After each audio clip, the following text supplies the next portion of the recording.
And this session will be chaired by Ms. Osina Che, Strategy and International Cooperation Manager at Contact. So we'd like to welcome all of our panelists and our chair. So before I pass the microphone to our chair, now let's welcome them once again with a big round of applause.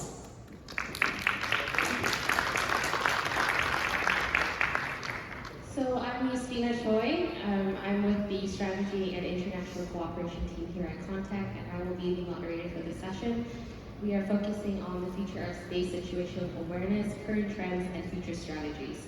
So SSA is crucial for managing the growing congestion in space, as they have all mentioned. The panel session will explore the current trends and future strategies in SSA. So why don't we first start with introductions from all of our panelists, and what does your company do in SSA? So let's start with Dr. Kim. I introduced my company just before. We are a software company. We deal with the data, and we provide good decision solutions to the decision-making problems.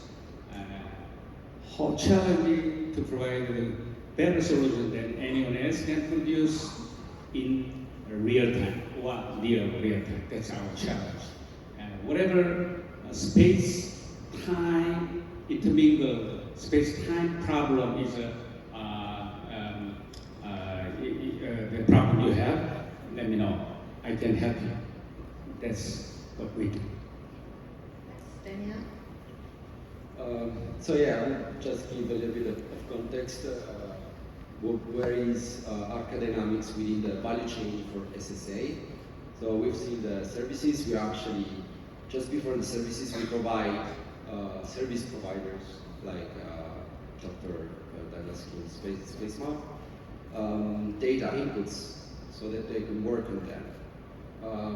Our angle on space situational awareness and in general space sustainability is that we want to increase the overall awareness of the environment where we are all working, because the final goal, I would say, is to enable space exploitation, and I mean new infrastructures, a lot of satellites in the orbits, but also travels from space travels from the Earth, the Moon, from the Moon to Mars, so all the solar system exploration by building an infrastructure.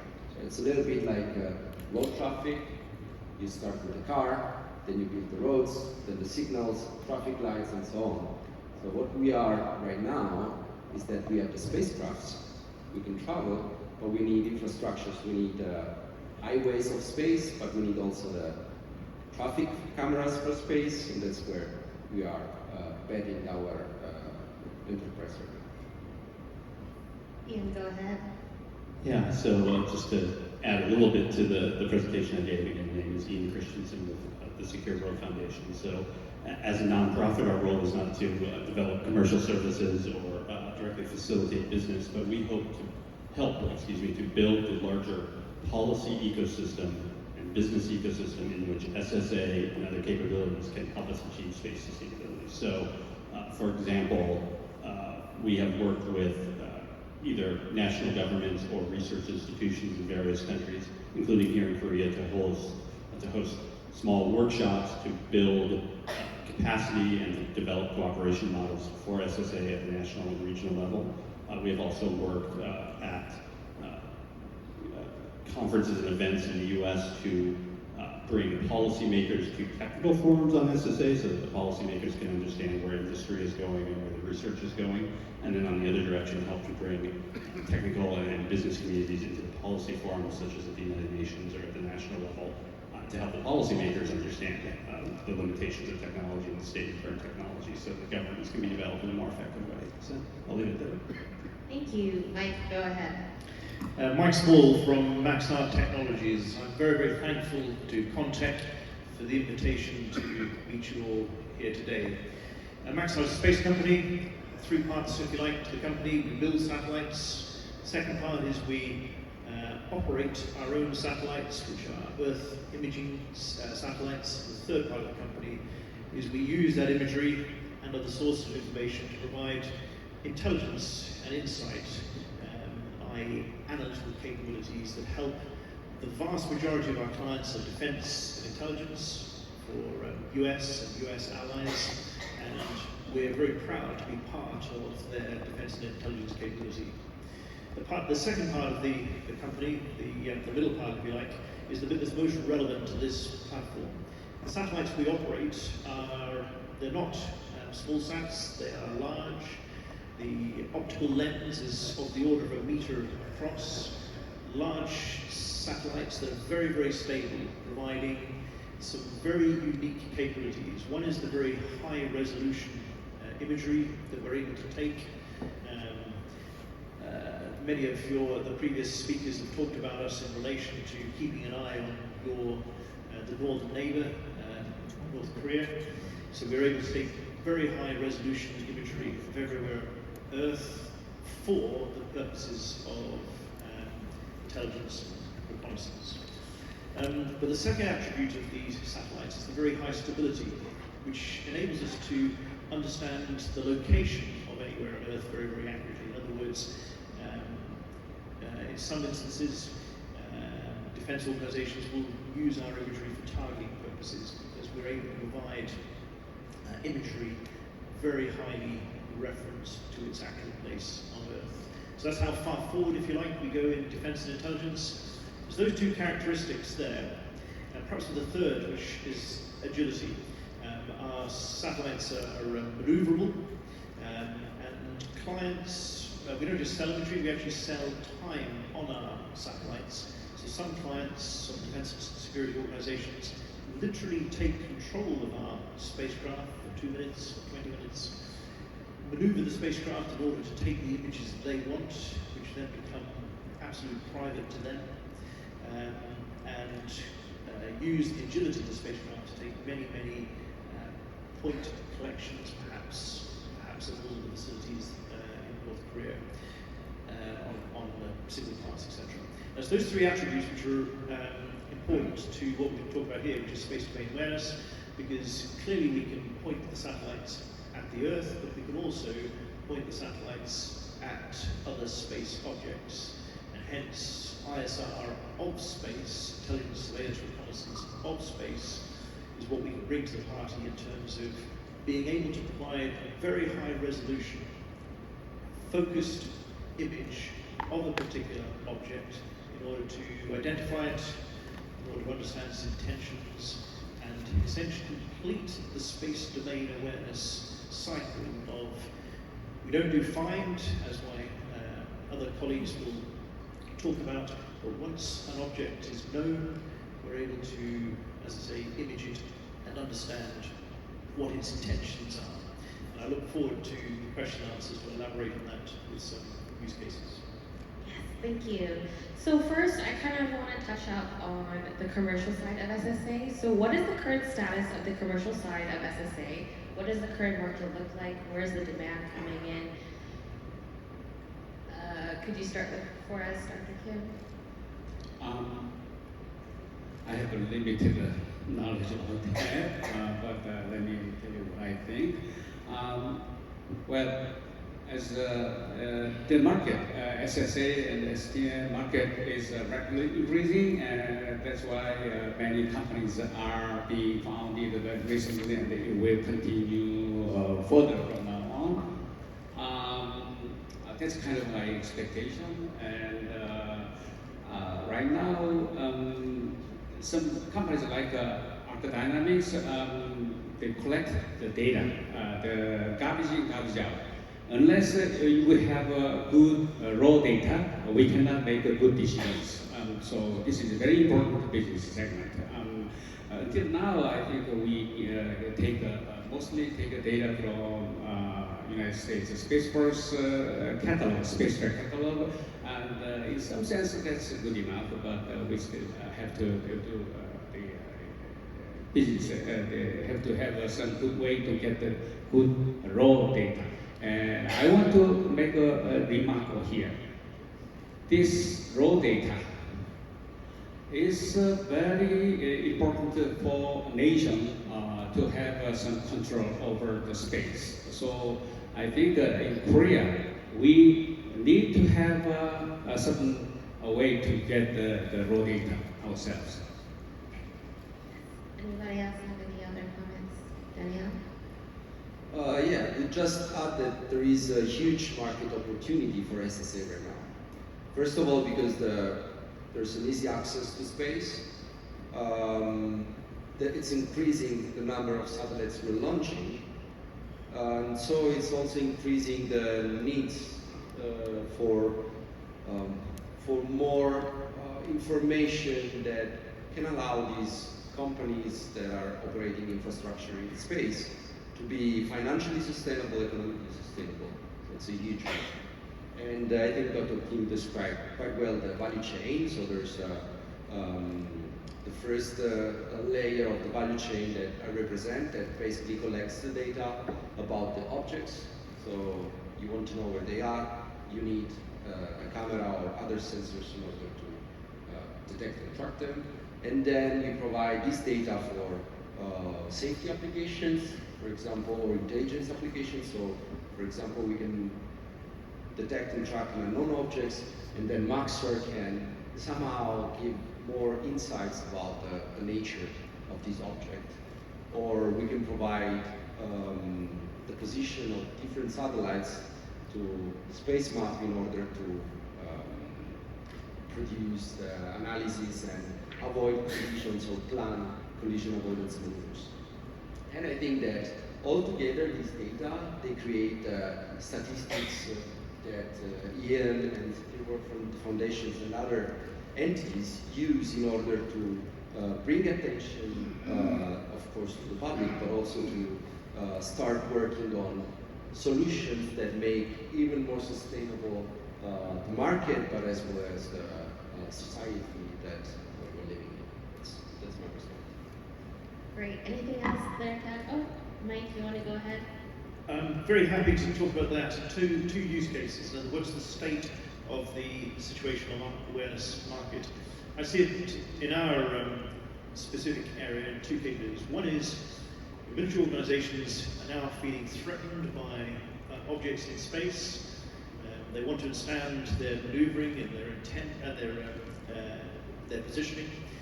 Once they get to the point that they need much more information about a space object, a satellite, we're able to provide a very high resolution image, which allows them to assess the capabilities of perhaps that foreign satellite. And I can show you images perhaps of Russian satellites, North Korean launch debris, where we've taken imagery and essentially used that to show exactly what the capabilities of that satellite are. The second use case is a little bit more in the commercial sense, which is we've used the same capability just after the launch phase when satellite operators aren't able to operate the satellite, something's gone wrong, and we've collected imagery of that satellite and shown them perhaps, for example, that the antenna hasn't deployed, the solar panels haven't deployed, or one of the latches is still secure, etc. To help them fault find on the satellite, or to perhaps understand, for insurance purposes, what caused the fault that they're dealing with. So there's two use cases of high resolution imagery of space. Yes, thank you. Anything else, Matt? No? Okay, let's move on to the next question. So I know a lot of people on our panel mentioned the importance of data in the commercial side of SSA. But if you're looking at data and information, given the sensitivity of some space assets, such as government and defense satellites, should SSA data such as space debris or space objects be shared openly, maybe through open source data? Can I start? Since Yes. I think it's our field. So I would say that it's important to share information in order to get a more comprehensive vision of the overview of the environment. It's important to share capabilities because there's a growing demand, and it's important to share also the costs of this infrastructure. But most of all, it's important to share information about operations. And there's already a publicly available catalog that is managed by the 19th Squadron of the Space Force US. But we can do more. There's a lot of other companies like mine that provide monitoring of these space objects. And we can share this information by somehow protecting the identity and the safety of strategic assets. So there's a way of collaborating. But of course, there's a lack in the regulation, and I think with this sentence, I will leave the floor to Ian because it's a very itchy problem. So, thanks for that, Daniel. So, Secure World as a foundation is a very big fan of open source information and being open and transparent about activities. The report in which I referenced in my presentation is from our annual Global Counter Space Threats Assessment, and that looks at open source information on counter space programs of governments across the world, including my own. One of the sections in that is on SSA capabilities, and we describe as much as you can from open source the SSA capabilities of these countries. We have also used SSA and imagery information from commercial providers to publish information on certain national assets that maybe those owners would not necessarily want in the public domain. So I say all that because our organization believes in that. So specific to SSA and to the publication of positional data ephemeris on strategic assets. So that's really what you're talking about, is that certain governments don't necessarily want to have all of their objects in the public catalog because those objects are strategic, because those objects have national interest behind them. Unfortunately, if that's your goal, the amateur community, the commercial community can track those objects and does track those objects. So it's very hard, if we're being realistic, to keep those objects out of the tracking data. So therefore, it's in general the best interest to publish basic safety information, basic positional information, and you don't then have to go into the SDA side of it and talk about the capabilities of those objects and what they're doing, right? So I think there's a balance that can be found about making sure that very basic safety information is available, but not threatening the strategic value and the use of those objects. I'll leave it at that. Maybe that's the optimistic NGO talking, but I think this is a path there. Yeah, I'll approach the question a slightly different way, which is not necessarily open source, but shareable. Many of you will have seen imagery from MAXAR in newspapers of Ukraine, for example, where it's being published in order to inform the population about the activities that Putin in particular is undertaking. So we use that in order to inform and show that the activities for what they are, as it were. So it's part of that, if you like, that process. And I perhaps see the same occurring in the space domain, where some of these threats might have to become shareable in order to inform the civil population at large.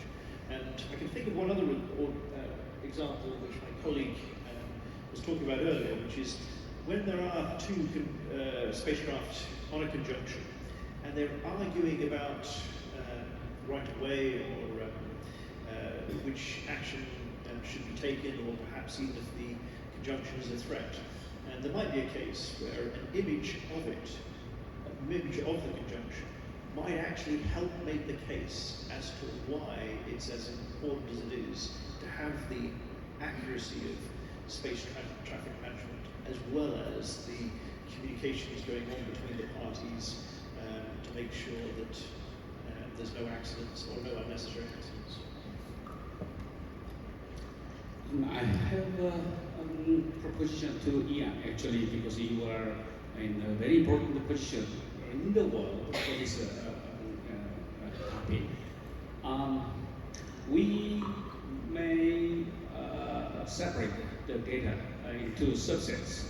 One very sensitive security-related data set, and the other one possibly about debris.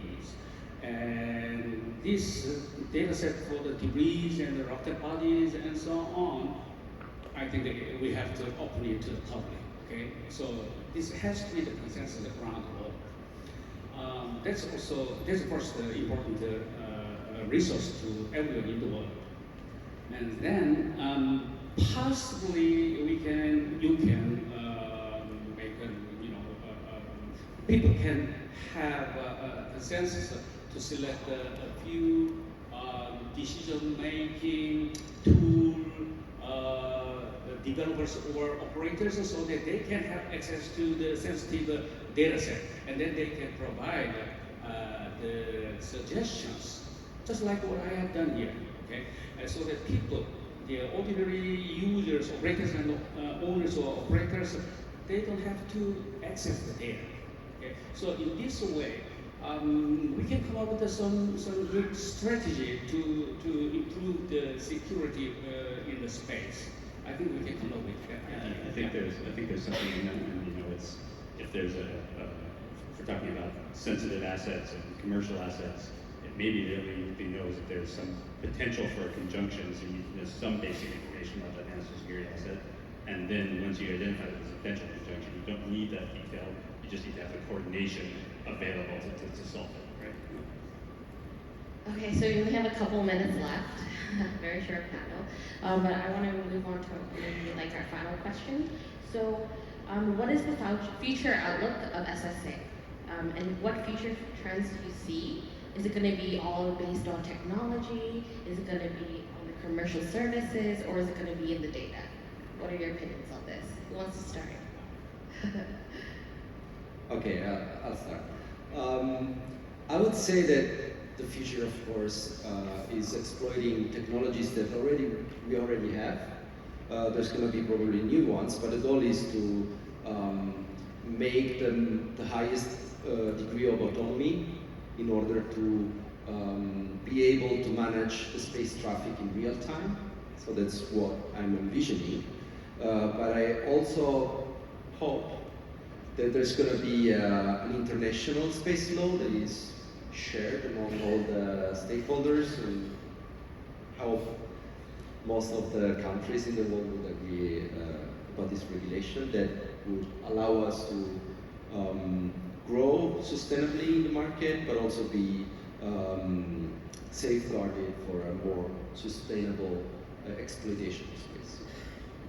So I'm going to step in here because Daniela, I'm going to disagree with you a little bit, and that's in that I don't see a global space traffic management system emerging anytime soon. I think the political barriers, the technical barriers, the communication barriers to that are too high. I do agree that the trend is getting towards some sort of coordinated network. So I think what we're going to see is a coordinated system of regional hubs where you have a European hub, an Asian hub, a US hub, and you have standards that drive those hubs so that data, technical data is shared into a hub, and then they can be interoperability between them. And so you're going to have coordination, but I don't see it as a single global system. Great, Mike, do you have anything to add? No? No, you can go ahead. No, I have nothing to add to that. I would say. Okay, then we have time for one more question, I guess. So I know that SSA is very important for international collaboration, just to advance in technology and solutions. What kind of international collaborations do you guys have going on currently, and could you provide some maybe background on that? In my case, I actually have a contact with the Department of Commerce in the United States that directs the development. And we had some demo for them. They haven't made a decision yet, but we have some possibility to contribute to the activities. This is important kind of collaboration that I have. Any other next? Yeah, I would say international collaboration, it's important because we need to share capabilities, and there's probably a lower offer with respect to the demand for SSA data in this case. So for me, it's very important to look for support from international partners in order to build capabilities, but also in order to increase our efficiency and make our market grow. So it's completely essential, not only with commercial companies, but in general with public and commercial entities. The only thing I'd add to that is I've met two of my international collaboration partners here on this stand. But what I mean by that is there's no one company that's going to solve this problem. There are technology that's focused on different areas which will solve different parts of the space domain awareness problem. And it's only if all of several of those capabilities are working together in unison that we'll get the right timeliness, the right accuracy, the right mission control, if you like, of the whole space domain awareness problem. So long and short is events like this are going to be key to international collaboration.